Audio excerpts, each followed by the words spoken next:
هكذا. شوفوا بعد ما غسلته درت له غير شويه خل في الماء اللي شللته به وبرج تاع القارص، نزيد ندير له واحد المغرفه هكذا تاع الملح ونديرو يغلي مده 20 دقيقه حتى نص ساعه.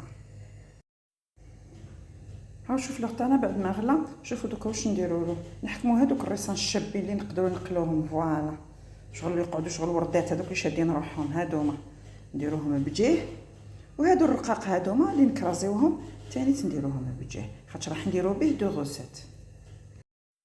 في الوصفه تاعنا الثانيه اللي هي ثاني نقلوها، هاد الوصفه تقليديه شويه.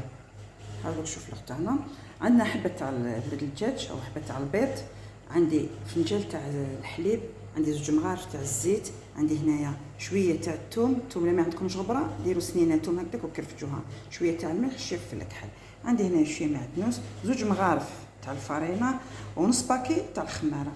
نخلطوا كلش مع بعض. هاو ميلونج تاعنا، هاو ليك شوفوا كيفاش يجي، يجي شويه ثقيل. وهاو ليك شوف لو تاعنا اللي غليناه. نبداو بسم الله هكا نغطسوها مليح فوالا ونرموها في المقله. يكون الزيت سخنه، يكون الزيت سخن لكم من مليح فوالا،